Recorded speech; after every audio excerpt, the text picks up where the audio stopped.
Hi everyone, jumbo IAS में आप सभी का फिर से स्वागत है।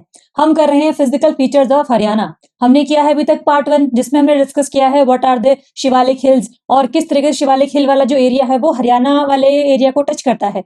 हमने देखा इसमें कि कौन कौन से डिस्ट्रिक्ट लगते हैं, जिसमें हमने पंचकुला, यमुनानगर और कुछ पार्ट्स ऑफ अंबाला भी देखा था। इसके अलावा हमने देखा था कि कौन सी नदियां यहाँ से बहकर आती हैं। इसके होने की वजह से, शिवालिक हिल्स के होने की वजह से इंडिया हरियाणा में बारिश ज्यादा होती है बिकॉज ऑफ ओरोग्राफिक रेनफॉल। बहुत ज्यादा क्लाइमेटिक इन्फ्लुएंस पड़ता है इन पूरे एरियाज में। ठंड में बहुत ठंड होती है क्योंकि पहाड़ों में स्नोफॉल हो रही होती है। तो वो सब चीजें हम लोगों ने देखी थी, क्लाइमेट, एग्रीकल्चर एंड एवरीथिंग।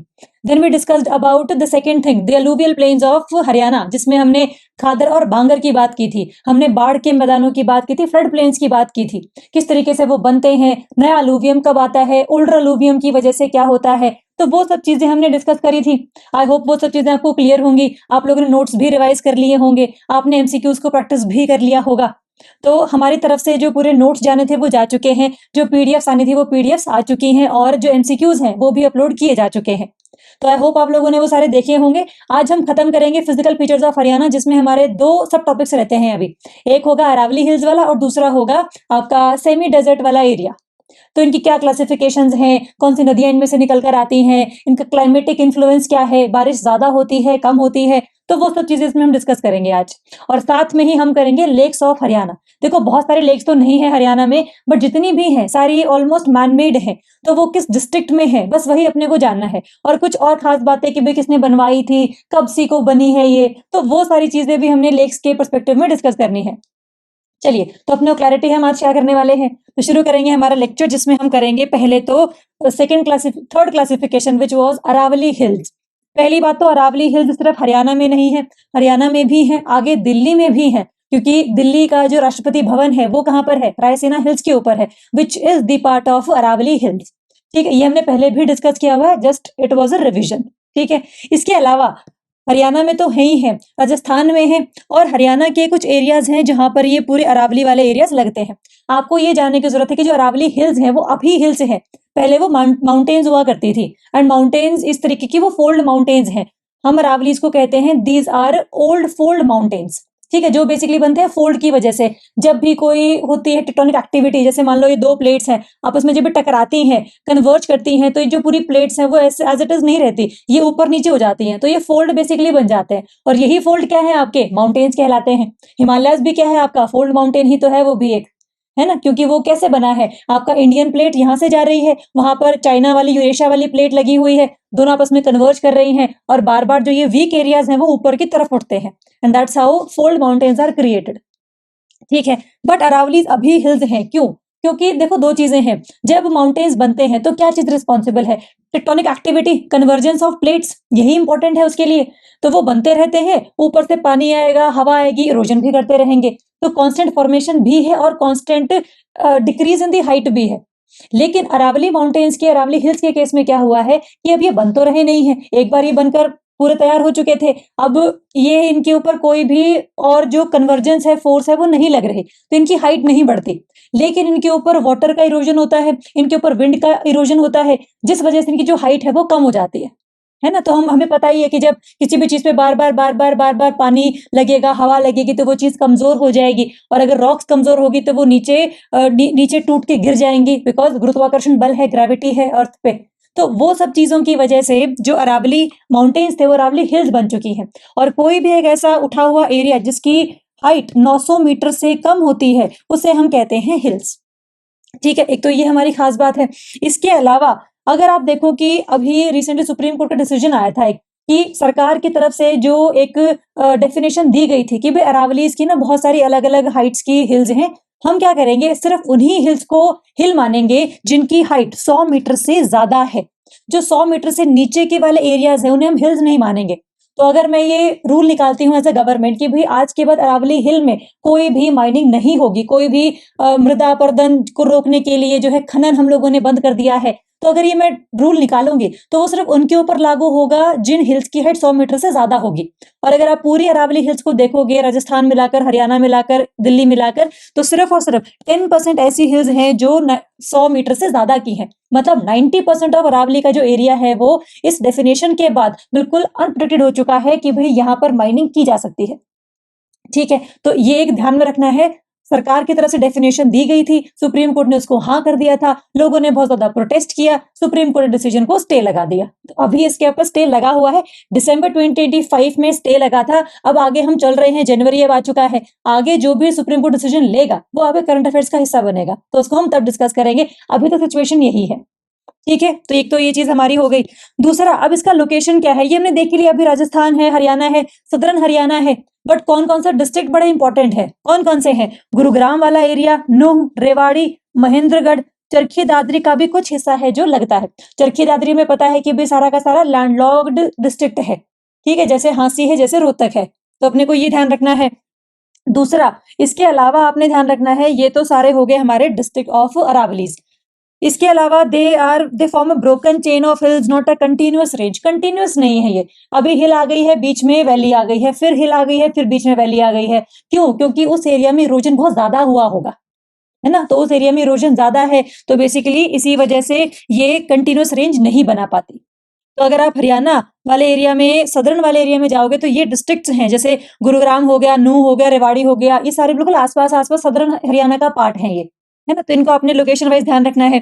इसके अलावा इनकी जो हाइट है, एवरेज अगर मैं कहूँ तो एवरेज हाइट है 300 से 600 मीटर के अराउंड, ऐसा एवरेज हाइट है, अराउंड है ये। लेकिन अगर आप एवरेज निकालोगे बहुत सारी और इन सारे एरियाज की, राजस्थान वाले एरियाज की, तो because of mining and because of human activity इनकी जो हाइट है वो बहुत ज्यादा कम हो गई है। ठीक है, तो ये 100 मीटर से भी ज्यादा नीचे जा चुकी है। अगर आप डायग्राम में देखोगे ना, तो इस तरीके से है, ये देखो कितनी छोटी छोटी हाइट्स की हिल है। तो इनके ऊपर सुप्रीम कोर्ट ने बोल दिया था कि भाई हाँ, जो है गवर्नमेंट जो बोल रही है कि आप माइनिंग कर लो, इसको डेफिनेशन मान लो, तो सुप्रीम कोर्ट ने कहा था कि हाँ मान लो, बट लोगों ने प्रोटेस्ट इतना ज्यादा किया सोशल मीडिया पे, फेसबुक पे, इंस्टाग्राम पे, कि वो ऑर्डर स्टे हो गया। ठीक है, तो एक तो ये ध्यान रखना है। दूसरा, इसका हाईएस्ट पॉइंट इन हरियाणा कौन सा है? अगर क्वेश्चन आए कि what is the highest point of Aravalli hills, तो उसमें आपने लिखना है गुरु शिखर। ठीक है, लेकिन अगर पेपर में आए कि what is the highest point of Aravalli hills in Haryana, तो क्या लिखना है? कैलाश हिल लिखना है। ठीक है, कैलाश पर्वत सबसे ज्यादा बड़ा, है ना, हम तो हरियाणा में वैसे ही बहुत ज्यादा शिव जी को मानते हैं, ऊपर से पेपर भी हम दे रहे हैं, तो और ज्यादा रीजन है हमारे पास भगवान को मानने के। तो कैलाश पर्वत जैसे सबसे ऊपर है, वैसे ही हरियाणा में हाईएस्ट पॉइंट अरावलीज का कौन सा है? कैलाश हिल है, जो कहाँ पर है? महेंद्रगढ़ में है। ठीक है, तो एक तो अपने लोगों ने ये ध्यान रख लेना है। इसके अलावा अगर आप देखो क्लाइमेटिक इन्फ्लुएंस क्या है, अरावलीज के होने की वजह से हो क्या रहा है, जितना भी राजस्थान वाला एरिया है, अगर ये मैं अरावली बना रही हूँ, तो अरावली के वेस्ट में है पूरा का पूरा थार डेजर्ट। ठीक है, और ये है आपका हरियाणा। तो थार डेजर्ट में जितना भी सैंड है वो हवा से उड़कर यहाँ पर आ सकता है, उसको रोकता कौन है? उसे रोकता है अरावलीज। तो अगर ये अरावलीज आपने और ज्यादा माइनिंग करके इनकी हाइट और ज्यादा कम कर दी, तो ये जो रेत है वो उड़कर हरियाणा की तरफ आएगा, और जितना भी आपका ये सैंड वाला एरिया है ये क्रिएट होगा, और जो सॉइल है आपकी वो डिस्ट्रॉय हो जाएगी। जनरली क्या होता है कि अगर आपको एग्रीकल्चर करनी है ना, तो सैंड और सिल्ट और क्ले, इन तीनों का ना एक बेसिक प्रोपोर्शन रहना चाहिए। इट शुड बी 2:1, कि किसी भी सॉइल में 20% सैंड होना चाहिए, 40% सैंड होना चाहिए, सिल्ट होना चाहिए 40%, और क्ले होना चाहिए 20%। अगर सैंड ज्यादा हो गया, सिल्ट या क्ले कम हो गया, तो एग्रीकल्चर वॉज नॉट सुटेबल। ठीक है, तो इसलिए अगर सैंड बढ़ता है तो एग्रीकल्चर को नुकसान पहुंचता है, जो रेतीला एरिया है वो बढ़ता है, जो हवा बेसिकली है वो काफी ज्यादा चलेगी, लू ज्यादा चलेगी हमारे यहाँ पे, क्योंकि अरावलीज तो रोकती हैं, जो राजस्थान में बहुत गर्म हवाएं चलती हैं, तो हरियाणा तक आ नहीं पाती हैं, थोड़ी बहुत आ जाती हैं, बट मैक्सिमम राजस्थान वाले एरिया में रह जाती हैं। तो क्लाइमेटिक इन्फ्लुएंस है। और बेसिकली देखा जाए तो it slow down desert winds from Rajasthan and prevents full desert expansion, की रेगिस्तान को ये एक्सपैंड होने से, बढ़ने से रोकता है। अगर ये भी खत्म हो गया तो पूरा मैदान बन जाएगा, और ये मैदान कौन सा होगा? रेतीला मैदान होगा, क्योंकि बारिश तो जनरली होती नहीं है यहाँ पे, तो बारिश यहाँ पे भी नहीं होती, बारिश फिर हरियाणा में भी नहीं हो पाएगी। तो ये ध्यान रखेंगे। दूसरा, रेनफॉल का इम्पैक्ट क्या है? थोड़ा बहुत जो है ओरोग्राफिक रेनफॉल करवा देती है Aravalli, but not in Haryana. ये करवाती है ओरोग्राफिक रेनफॉल इन राजस्थान का सदर्न एरिया, माउंट आबू। हमने किया था ना कि mount Abu is the only hill station of Rajasthan, तो वो वाले जो एरियाज हैं वो सिर्फ और सिर्फ आपके रेनफॉल रिसीव करते हैं, इसके अलावा और कोई रेनफॉल रिसीव नहीं करता। और ओवरऑल रीजन तो सेमी एरिड है ही, इनकी जो हाइट है वो शिवालिक से कम है, ये अपने को पता होना चाहिए। और जितनी हाइट कम होती है उतनी ही ओरोग्राफिक रेनफॉल कम होती है। जैसे हमने कल देखा था ना कि ये अगर ज्यादा हाइट का माउंटेन है, तो हवा ना फोर्सफुली ऊपर चढ़ जाती है मॉइस्चर को लेके। तो बहुत ऊपर तक चढ़ना पड़ता है सो दैट जो टेम्परेचर है वो काफी डाउन आ जाए और जो वाटर वेपर्स थे इस हवा के पास वो लिक्विड में कन्वर्ट हो जाए, और लिक्विड में कन्वर्ट होने के बाद बादल बना के बारिश कर दे। अगर हाइट ही बहुत छोटी है तो हवा ऊपर तक गई बट टेम्परेचर तो डाउन नहीं हुआ, तो इसीलिए जो आपका वेपर है वो लिक्विड में कन्वर्ट नहीं हुआ, तो हवा जो है वो यहाँ से आई और यहाँ से निकल गई, बारिश तो की नहीं, बादल तो बने नहीं, है ना। तो इसीलिए इनकी हाइट कम है, तो ओरोग्राफिक रेनफॉल ये जनरली करवाती नहीं है। जहां पर हाइट बहुत होती है वहां पर होती है ये कि हवा को रोक कर बादल बनाकर बारिश करवा दी। तो ये है इसका क्लाइमेटिक इन्फ्लुएंस। नेक्स्ट है ड्रेनेज पैटर्न। बहुत सारी नदियां हैं जो यहाँ से निकलती हैं। यस, साहिबी रिवर हम लोगों ने देखी थी सदर्न हरियाणा वाली। हमने साहिबी को गुरेझा से याद किया था, आपको अगर याद हो तो। गुरुग्राम, रेवाड़ी और झज्जर, साहिबी गुरेझा, है ना। तो वो निकलती है, सीजनल है अगेन। दोहन रिवर है, रेनफेड है। दोहन river was earlier the tributary of Sahibi, but अब जो है काफी ज्यादा इसमें पानी कम है और ये अलग से ही साउथ वाले एरिया में बहती है, साउथ और वेस्ट वाले एरिया में बहती है हरियाणा के। ठीक है। इंदौरी नदी जिसे हम अंशुमती नदी भी कहते थे, इसका भी टेम्पररी फ्लो है। इंदौरी नदी किसकी ट्रिब्यूटरी है? साहिबी की ट्रिब्यूटरी थी, है ना। तो साहिबी अल्टीमेटली किसकी ट्रिब्यूटरी है? यमुना की ट्रिब्यूटरी थी। तो ये जो एक बेसिकली पूरा एक आपका पूरा स्ट्रक्चर है नदियों का, ये आपको पता होना चाहिए, है ना। तो हमने बार बार डिस्कस भी किया है, तो आप एक बार नोट्स को रिवाइज करोगे तो आपकी जीके और स्ट्रांग हो जाएगी हरियाणा के रिगार्डिंग। तो क्वेश्चन कोई भी आएगा ना, आप अच्छे से उसको टैकल कर पाओगे। ठीक है, तो ये इंपॉर्टेंट है, ये ध्यान रखना है हम लोगों ने। नेक्स्ट बात करेंगे, फोर्थ है आपका semi desert area. Semi desert area है जहां पर बहुत ज्यादा बारिश नहीं होती है। डेजर्ट हम कब कहते हैं कि जिस एरिया में साल में 25 mm से बारिश 25 सेंटीमीटर से बारिश कम होती है, वो एरिया होता है डेजर्ट। 25 cm कह लो, सेंटीमीटर कह लो, या 250 mm कह लो, तुम्हारी मर्जी है। लेकिन सेमी डेजर्ट एरिया वो होता है जिसमें बारिश होती तो है लेकिन 30 सेंटीमीटर के अराउंड होती है। तो ना तो वो डेजर्ट है, ना ही वो फर्टाइल ग्राउंड है, उपजाऊ मिट्टी नहीं है वहां पर कि आप खेती कर सको, है ना। तो बस सेमी डेजर्ट है, आधा अधूरा रेगिस्तान वाला एरिया है। तो आधा अधूरा रेगिस्तान का मतलब है कि आप खेती नहीं कर सकते। तो अगर आप यहाँ पे देखोगे इंडिया में, हरियाणा में बेसिकली जितना भी एरिया आपका अरावली से लगता हुआ है वो सारा आपका सेमी डेजर्ट एरिया है, क्योंकि थोड़ा बहुत जो थार डेजर्ट का एक्सपेंशन है वो हरियाणा की तरफ होता है। ठीक है, तो धीरे धीरे बेसिकली हो भी रहा है। हम लोगों ने जो हरियाणा में अगर आप बात करो, जो मिट्टी है उसको हमने बिल्कुल ही मार दिया है, क्योंकि हम इतना ज्यादा यूरिया यूज करते हैं, इतना ज्यादा उसमें कंकड़ बेसिकली बनने शुरू हो गए हैं, इतनी सैलिनिटी उसमें है, इतना इसमें ज्यादा नमक, बेसिकली खारी हो गई हमारी सॉइल, है ना। तो क्यों है ऐसा? बिकॉज हम लोगों ने बहुत ज्यादा यूज किए हैं फर्टिलाइजर्स, उर्वरक हम लोगों ने यूज किए हैं।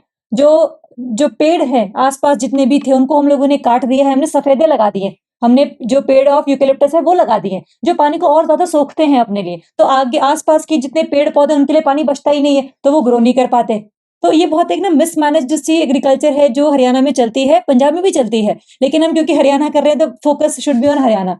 तो मिट्टी पहले से ही हमारी खराब होती चली जा रही है, ऊपर से हम जो पानी है इरिगेशन के लिए वो कहाँ से इस्तेमाल करते हैं? ग्राउंड वाटर से। इतना ज्यादा हमने ग्राउंड वाटर इस्तेमाल कर लिया है कि ना उसकी डेप्थ कम हो गई है, तो हम और ज्यादा नीचे से पानी लेकर आ रहे हैं। जितना ज्यादा आप पानी नीचे से लेकर आओगे उतना ज्यादा सॉल्ट उसमें आएंगे, क्योंकि सब सॉल्ट ना नीचे डिपॉजिट हो जाता है, ऊपर का पानी बिल्कुल साफ रहता है। तो नीचे आप जाओगे तो सॉल्टी पानी आएगा, खारा पानी आएगा। सॉल्टी पानी आप खेत में डालोगे, खेत की सॉइल भी कैसी होगी? सलाइन हो जाएगी। तो उसमें तो प्लांट नहीं उगते, चाहे वीट हो चाहे राइस हो, है ना। तो बेसिकली कहने का ये है कि जो डेजर्ट एरियाज हैं ये हरियाणा के वो एरियाज हैं जो राजस्थान से लगते हैं, जहाँ बारिश नहीं होती है और ऑलरेडी यहाँ पर रेगिस्तान का एक्सपेंशन हम लोग देख रहे हैं।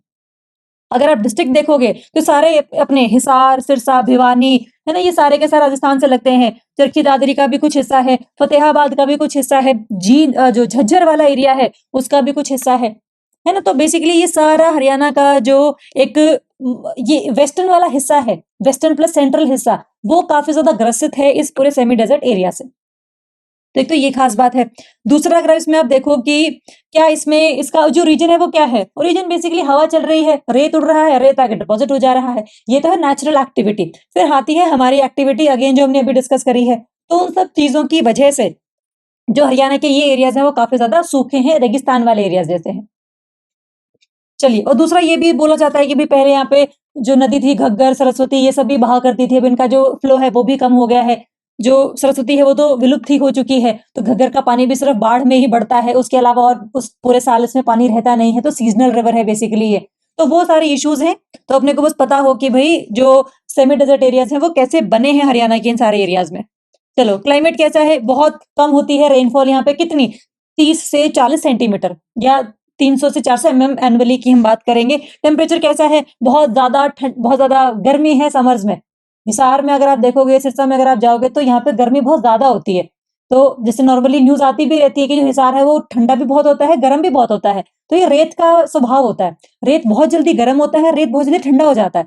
तो हिसार में सेम चीज होती है ना? तो इसलिए इवेपोरेशन ज्यादा हाई है, बिकॉज तापमान बहुत ज्यादा है। तापमान बढ़ेगा तो जो इवेपोरेशन है, जो वाष्पीकरण है, वो ज्यादा होगा। इसके अलावा क्लाइमेट टाइप कैसा है? सेमी एरिड, मतलब बहुत ही ज्यादा ना तो बारिश है ना ही बहुत ऐसे मरुस्थल बना हुआ है, बट बीच वाला एरिया है। बहुत ज्यादा फर्टाइल इसमें मृदा आपको नहीं मिलेगी, सॉइल नहीं मिलेगी। चलिए, एक तो ये हो गया क्लाइमेट इसका। चलो, ये तो हो गए हमारे physical features of Haryana, starting from Shivalik to alluvial plains to your Aravalli hills and to your semi desert areas. ये 4 क्लासिफिकेशन जनरली हरियाणा की होती हैं। तो ये आप लोगों ने ध्यान रखने हैं। हम लोगों ने कोशिश की है कि आपको समझ में आए ये सारे के सारे कैसे बने हैं, क्यों बने हैं, इनको ही क्यों हम लोगों ने यूज किया है, इन 4 को ही क्यों यूज किया है। तो ये बहुत ही ब्रॉड क्लासिफिकेशन है ना? तो आप लोगों ने ध्यान रखना है। इसके एमसीक्यूज भी आपको दे दिए गए हैं ऑलरेडी, तो उसको एक बार देखना, प्रैक्टिस करना। कोई भी दिक्कत आती है तो मुझे बताना, ठीक है? चलो, अब शुरू करेंगे लेक्स ऑफ हरियाणा। बहुत लेक्स नहीं है, लेकिन जो इंपॉर्टेंट वाली होंगी वो तो हम लोगों ने करनी है, ठीक है? चलिए, पहली करेंगे इसमें हम लोग बड़खल लेक। देखो, ये बदखाल लेक नहीं है, ये बड़खल लेक है। ये कहाँ पर है? फरीदाबाद में है। अब इतनी सारी लेक हैं, आप याद कैसे करोगे? Again my tactics, mnemonics. Mnemonics आपको बनाने पड़ेंगे। जैसे मैंने इसको याद किया है कि भाई इसमें जो है बड़ है, इसमें भी आपका फरीदाबाद में भी ड है, तो मतलब डी ए है कहीं ना कहीं, तो याद हो जाता है। बेसिकली बड़खल और फरीदाबाद, डी और डी दोनों में है। बाकी और किसी डिस्ट्रिक्ट में आपको ऐसा नहीं देखने को मिलेगा, तो नाम मिलता जुलता है इससे। तो फरीदाबाद में है ये। फरीदाबाद से क्या लगती है? अरावली का थोड़ा बहुत हिस्सा तो टच होता ही है, थोड़ा बहुत, ज्यादा तो नहीं। तो ये थोड़ा सराउंडेड है बाय अरावली हिल्स, थोड़ी दूर है, बट इससे लगती हुई है काफी ज्यादा, ठीक है? मैन मेड है। देखो, हम लोगों ने बनाई है सारी नेचुरली। तो वो लेक होती है जो ग्लेशियर लेक्स होती हैं, जहाँ पे ग्लेशियर पिघल के लेक बना रहा होता है ना? तो वो सब तो पहाड़ों में होता है, हमारे यहाँ पर मैन मेड लेक ही होती है सारी की सारी। 47 में बनाया गया था, इसे कंस्ट्रक्ट किया गया था ऐसे सिंचाई के लिए, इरिगेशन के लिए, ठीक है? नहीं, हमें जानना है कि जो बड़खल लेक है ये बेदखल, मतलब माइग्रेटरी जो वर्ड है उससे आया है। अगर आप देखो फोटो में तो इस तरीके से आपको ये एरिया मिलेगा, और यहाँ पर बहुत ज्यादा जो ये बगुले वगैरह हैं, जो साइबेरियन क्रेन है, जो पक्षी है, वो यहाँ पर आपको मिल जाएंगे। तो काफी अच्छा एरिया है। जब इसमें काफी सारा पानी होता है तो एज अ टूरिज्म काफी ज्यादा प्रमोटेड है ये एरिया। तो अगर आप आसपास रहते हैं फरीदाबाद के, तो इस लेक को कर सकते हैं विजिट। आपको थोड़ा सा मतलब चीजें देखने को मिल जाएंगी, यहाँ पे सुकून तो मिल ही जाएगा, बहुत लोग अगर नहीं गए होंगे तो, ठीक है? तो बड़खल लेक है आपका फरीदाबाद में। चलिए, नेक्स्ट बात करेंगे हम सूरजकुंड लेक। देखो, ये सबने सुनी होगी, ये सबको पता है कि ये तो है ही फरीदाबाद में। क्यों? क्योंकि इस लेक के पास होता है सूरजकुंड क्राफ्ट मेला, और ये हर साल होता है, फरीदाबाद में होता है। तो ये बहुत ही इंपॉर्टेंट है, अभी भी रिसेंटली होकर हटा है ना? तो उसके बारे में तो हम चलो बाद में जब अपने मेले वगैरह करेंगे तब डिस्कस करेंगे, लेकिन अभी के लिए इसका अपने लोकेशन जरूर ध्यान रखना है। 11वीं सेंचुरी में बनी हुई है ये, और तोमर रूलर थे यहाँ पर हरियाणा में उस टाइम पे, सूरजपाल, उनके नाम पर ही सूरजकुंड लेक है, ठीक है? सूरजकुंड मतलब कुंड, बेसिकली वो ऐसे तालाब टाइप सा एरिया। तो ये सूरजकुंड और बड़खल लेक फरीदाबाद में है। इंपॉर्टेंट क्यों है ये भी हम लोगों ने देख लिया। नेक्स्ट बात करेंगे ब्रह्म सरोवर। अब अगर हरियाणा में रहते हो और आपने ये विजिट नहीं किया, या मार्कंडेश्वर जो ऋषि का मंदिर है वो नहीं विजिट किया है, तो थोड़ा सा मुझे लगता है कि आपने हरियाणा घूमा नहीं है। तो जरूर जाओ, अच्छी, बहुत बहुत अच्छी जगह कुरुक्षेत्र में ब्रह्म सरोवर वाला एरिया। ये है कुरुक्षेत्र के थानेसर वाले एरिया में। रिलीजियस लेक है। सिर्फ ये ही नहीं है, बहुत ज्यादा आसपास पूरे म्यूजियम वगैरह हैं, बहुत सारे और मंदिर भी आपको देखने को मिल जाएंगे। तो बहुत ही बड़ा कॉम्प्लेक्स टाइप सा है ये, ठीक है? तो ये ध्यान रखेंगे। लॉर्ड ब्रह्मा जी से ये एसोसिएटेड है। अगेन ब्रह्म सरोवर है तो ऑब्वियसली इनसे एसोसिएटेड ही होगा। इंपॉर्टेंट बात इसमें ये है कि भाई जो अल बरूनी थे, जो महमूद ऑफ गजनी के साथ आए थे इंडिया में, जब 11वीं सेंचुरी चल रही थी, पृथ्वीराज चौहान वाले ही सारे सिस्टम वो चल रहे थे, तो उनके साथ ही आए थे जिन्होंने किताबुल हिंद लिखी थी। उस किताबुल हिंद में इस लेख का जिक्र है। तो ये बहुत बड़ी बात है, ठीक है? तो ये बड़ी इंपॉर्टेंट है। ब्रह्म सरोवर ब्रह्मा जी के नाम पर है और इसीलिए इंपॉर्टेंट है। Linked to Mahabharat, Duryodhan episode. देखो, ये सारी मैथोलॉजिकल बातें हैं, ये मे बी क्वेश्चंस आंसर्स में ना आए, लेकिन इनकी लोकेशंस और इनके बारे में जो खास बातें हैं वो थोड़ी सी इंपॉर्टेंट है। और हाँ, इस ब्रह्म सरोवर के अंदर जो महादेव जी का मंदिर है बिल्कुल बीचों बीच इसके, तो वो बहुत ज्यादा फेमस है, ठीक है? तो ब्रह्म सरोवर लेक हमारी हो गई है। नेक्स्ट है आपका दमदम लेक।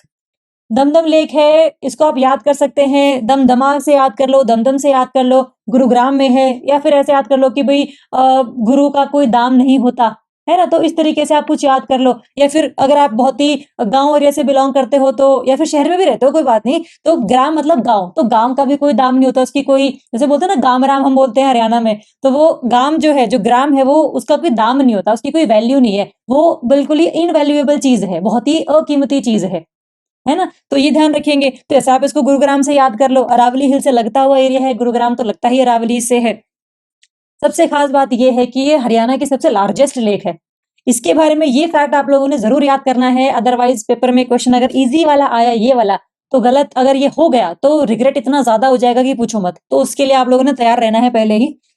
इसको बनाया किसने था? ब्रिटिश ने बनाया था फॉर रेन वाटर हार्वेस्टिंग। 1947 के आसपास ये बनी थी पूरी की पूरी लेक। लार्जेस्ट है तो बहुत सारा पानी इसमें रहता है, तो काफ़ी ज़्यादा सिंचाई के लिए पानी इसको हम लोग देते रहते हैं। ऑल्सो मानसून की जब रेनफॉल होती है तब ज़्यादा पानी बढ़ता है इसमें, क्योंकि मैन मेड लेक है ना। तो बस गुरुग्राम है, दमदमा है, दाम से आपने इसको याद करना है, चाहे गुरु से कर लो, चाहे ग्राम से कर लो, तुम्हारी मर्ज़ी है, ये लार्जेस्ट है। ठीक है? चलिए, नेक्स्ट बात करेंगे कर्ण लेक। अब कर्ण लेक करनाल में ही होगी, फरीदाबाद में तो नहीं होगी। तो कर्ण लेक है करनाल में, अगेन मैन मेड लेक है, जीटी रोड से बिल्कुल पास में है। अगर आप जैसे चंडीगढ़ से दिल्ली जा रहे हैं तो बीच में जो करनाल पड़ेगा, तो उसके बिल्कुल बिल्कुल जीटी रोड के बिल्कुल साथ में आपको ये लेक दिख जाएगी। मतलब रोड से भी दिखती है ये लेक। ठीक है? तो बनी थी 72 में, नॉट इम्पोर्टेंट, नहीं ईयर याद करने, क्योंकि अगर आपने एक का ईयर याद किया तो बाकियों के भी करने पड़ेंगे। तो वो सब तो हम अफोर्ड कर ही नहीं सकते इस टाइम पे कि इतने सारे ये ईयर याद करें। बट हम इनके फैक्ट्स ज़रूर याद करेंगे, बाय निमोनिक और बाय कहानी और बाय एनीथिंग। वो तो हमारे लिए याद करने ही हैं। अगर हम उनको याद नहीं करेंगे तो वो हमारे लिए सुसाइडल है ना? तो इनको ध्यान रखना ज़रूरी है। नेक्स्ट आता है आपका सुखना लेक। ये तो बहुत इंपॉर्टेंट है। तो चंडीगढ़, कैपिटल ऑफ हरियाणा, सबसे फेमस लेक कौन सी है यहाँ पे? सुखना लेक है। इसके बारे में फेमस बात ये है कि ये भी मैन मेड लेक है, शिवालिक हिल्स के फुट हिल्स में है। अगर आप सुखना लेक जाते हैं तो आपको बिल्कुल सामने कसौली की जो पहाड़ियां हैं वो दिखती हैं। ठीक है? और ली कॉर्ब्यूजियर ने इसको डेवलप किया था। जो पूरा नक्शा चंडीगढ़ का है वो भी जो ली कॉर्ब्यूजियर उन्होंने ही डिजाइन किया था। तो सुखना लेक भी इन्होंने ही डेवलप करी है। ठीक है? इसके अलावा ये नेशनल वेटलैंड है। ये मतलब एक आर्द्र भूमि है, मतलब सारे साल पानी रहता है इसमें। आप कभी भी जाओ सुखना लेके पानी मिलेगा ही मिलेगा। कम ज्यादा होता रहता है, अगर ज्यादा होगा तो वो सुखना के डैम्स के गेट खोल देते हैं। मगर अगर कम है तो फिर बारिश कभी ना कभी आई जाती है यहाँ पे। तो सर्दियों में बारिश भी होती है, गर्मियों में भी होती है, तो सारे साल पानी आपको इसमें देखने को मिलेगा। और बहुत ही अच्छा टूरिज्म वाला एरिया है, टूरिस्ट स्पॉट है। तो मतलब काफी ज्यादा, अगर आप इस एग्जाम्स की तैयारी कर रहे हो और आप चंडीगढ़ पेपर देने आए हो कभी ना कभी, तो सुखना लेक जरूर आए होगे, है ना? अगर नहीं आए हो तो एक बार आ भी जाना, काफी अच्छी जगह है ये। चलो, नेशनल वेटलैंड है, हम लोगों ने ध्यान रख लिया है। नेक्स्ट बात करेंगे, अच्छा इसमें माइग्रेटरी बर्ड्स भी बहुत आते हैं। इसके पीछे ना पूरा वाइल्ड लाइफ सैंक्चुरी है, बर्ड पार्क है, तो उसमें बहुत सारे माइग्रेटरी बर्ड्स आपको देखने को मिल जाएंगे। तो इसको हम लोगों ने वेटलैंड डिक्लेयर किया हुआ है 1988 में। ठीक है? तो इंपॉर्टेंट बहुत है ये। नेक्स्ट बात करेंगे तिलियार लेक। ये है रोहतक में। अब देखो, रोहतक से अगर आप हैं तो आपको लेक पता होगी कि आपके डिस्ट्रिक्ट में पड़ती है, लेकिन अगर आप अम्बाला में रहते हो तो आपको नहीं पता ना कि रोहतक में तिलियार लेक नाम की कोई लेक है। तब इसको याद कैसे करोगे? कैसे भी याद कर लो, जैसे नॉर्मली कोई भी निमोनिक बना लो आपकी, यार तो रोता क्यों रहता है? तो तिलियार, रोहतक में रो है, याद हो जाएगा। अब जैसे मैंने दमदमा लेक याद करी है, गुरुग्राम मुझे याद हो गया, बड़खल लेक फरीदाबाद मुझे याद हो गया, सूरजकुंड तो है ही फरीदाबाद। तो ऐसे करते करते करते करते ना रिवीजन हमारी होती चली जाएगी और हमें याद होती चली जाएंगी चीजें। Artificial again man made lake है। तो तिलियार है, रोहतक है। रोहतक का रो हम लोगों ने इस्तेमाल किया है कि यार रोते मत रहा करो, खुश रहा करो, स्ट्रेस कम लिया करो, पेपर की तैयारी किया करो, चिंता नहीं चिंतन करना है और पेपर की तैयारी में लगे रहना है हमें। स्ट्रेस आता है जब आपके दिमाग में कोई काम होता है और आप करते नहीं हो, वो स्ट्रेस क्रिएट करता है। लेकिन आपके दिमाग में काम था, आपने कर दिया, तब स्ट्रेस नहीं आएगा। तब your mind will be free कि आई एम डूइंग समथिंग, कि भाई मुझे यहाँ जाने के लिए ये काम करना था और मैं कर रहा हूँ। तो स्ट्रेस तब नहीं आएगा। तो उससे मैंने बेसिकली याद किया है। ये मेरा तरीका है याद करने का। तो अगर आप लोगों को भी याद करनी है चीजें, तो अपना तरीका ढूंढना पड़ेगा आप लोगों को। ठीक है? तो वो तरीका कुछ भी हो, बट याद होनी चाहिए चीजें। चलिए, नेक्स्ट बात करेंगे हम लोग, ये खलीलपुर लेक, गुरुग्राम। देखो, सबसे इंपॉर्टेंट है बीबीपुर लेक है कुरुक्षेत्र में। ठीक है? कुरुक्षेत्र धर्म क्षेत्र, यहाँ पर युद्ध हुआ था। जो बीबी है उससे भी युद्ध ही होता है सारे दिन। तो बीबीपुर लेक है आपको कुरुक्षेत्र में। बीबीपुर गांव तो वैसे ही बड़ा फेमस है ना, पंचायत वगैरह की वजह से उसमें। ब्लू बर्ड लेक है हिसार में। देखो, ये सारी ना आपको मैं ऐसे लिस्ट दे रही हूँ, 5-6 ही हैं, बस याद कर लेनी है आपने। उजीना लेक है नूह में, कोटला लेक है नूह में, सन्निहित सरोवर है कुरुक्षेत्र में। अब ये पहले वाली मैंने याद कराई आप लोगों को, ये वाली आप लोगों ने याद करनी है। कोई भी निमोनिक बना के एमसीक्यूज में पूछूंगी, इसमें पीडीएफ में एमसीक्यूज जो मिलेंगे वो इसमें से भी आएंगे। ठीक है, मैच द फॉलोइंग में क्वेश्चन भी आ सकता है, तो वो सब चीजों का ध्यान रखते हुए आप लोगों ने इस पूरे पीपीटी को रिवाइज करना है। ठीक है, आई होप ये हो जाएगा। ठीक है, चलिए इसके बाद हम करते हैं रामसर साइट्स इन हरियाणा। वो रामसर साइट्स, वो रामसर क्षेत्र हरियाणा में कौन कौन से हैं जो 1971 की रामसर कन्वेंशन के अंडर, रामसर एक जगह है ईरान में, ये वहां पर एक कन्वेंशन हुई है, वहां पर एक मीटिंग हुई है जिसमें ये बोला गया था कि आपके देश में जितने भी ये आर्द्र भूमि है, जिनमें जिनके ऊपर या तो पानी सारे साल रहता है या साल के कुछ दिन रहता है, जैसे आपके लेक्स हो गई, रिवर्स हो गई, डैम्स हो गई, ये आते हैं आपके वेटलैंड्स में। ठीक है, तो वो वेटलैंड्स को बचाना बड़ा इंपॉर्टेंट है क्योंकि वो पानी का सोर्स है, जानवर उसको पीते हैं, बर्ड्स उसको पीते हैं, और जो है एस्थेटिक वैल्यू बनी रहती है, इकोसिस्टमिक जो फूड चेन है वो चलती रहती है, तो उनको बचाना बहुत ज्यादा जरूरी है हमारे लिए। तो इसीलिए अपने देश में जाके कुछ डिक्लेयर करो रामसर साइट्स और उनकी खास खास इनकी जगह बना के रखो। अगर आप पूरे इंडिया की बात करोगे, अभी अगर हम जनवरी 2026 में बैठे हैं तो इंडिया में इस टाइम पे 96 रामसर साइट्स हैं। ये हमने डिस्कस भी किया था करंट अफेयर्स में कि भाई बिहार की गोगाबिल लेक है, सिलेसर लेक है, कोपला रिजर्वॉयर है, तो वो सारे हम लोगों ने डिस्कस किए हुए हैं, है ना। तो बस एक रिवीजन भी आप लोग कर लेना साथ साथ। चलो नेक्स्ट बात करेंगे हम इंडिया हरियाणा के रामसर साइट्स की। पहला है सुल्तानपुर नेशनल पार्क। ये है कहाँ पर आपका, गुरुग्राम में, बहुत इंपॉर्टेंट है, गुरु सुल्तान होता है, ऐसे भी आप इसको याद कर सकते हैं। देखो याद तो करना पड़ेगा, कोई भी तरीका आप लगा लो, आपको मेरी बात अच्छी लगे चाहे बुरी लगे, निमोनिक आपको फनी लगे चाहे ना फनी लगे, या तो आपको करना पड़ेगा। ठीक है, तो हरियाणा गुरुग्राम डिस्ट्रिक्ट में है ये रामसर साइट है। 2021 में इसको हम लोगों ने डिक्लेयर किया था। Year is not important because India में, हरियाणा में ना बस 2 ही रामसर साइट्स हैं, दोनों ही 2021 में रिकॉग्नाइज की गई थी, तो नहीं भी याद करोगे तो भी कोई दिक्कत नहीं है। तो गुरुग्राम ध्यान रखना है। ये एक बर्ड हैबिटेट भी है जो डॉक्टर सलीम अली ने इसको आइडेंटिफाई किया था, बर्ड सेंचुरी भी है, नेशनल पार्क भी है 1989 में, है ना। मतलब नेशनल पार्क है प्रॉपर पूरा। देखो ये इस तरीके की लेक भी है इसमें, जो सुल्तानपुर लेक है ना, ये इसके बिल्कुल पास में ही प्रेजेंट है, इसके अंदर ही प्रेजेंट है। तो ये माइग्रेटरी बर्ड्स बहुत ज्यादा आते हैं यहाँ पे, तो बर्ड वाला एरिया भी है, बर्ड सेंचुरी भी है, नेशनल पार्क भी है, रामसर साइट भी है, तो बहुत इंपॉर्टेंट एरिया है, याद करना है हमने। नेक्स्ट है आपका भिंडावास वाइल्ड लाइफ सेंचुरी, बहुत इंपॉर्टेंट है, झज्जर डिस्ट्रिक्ट में है।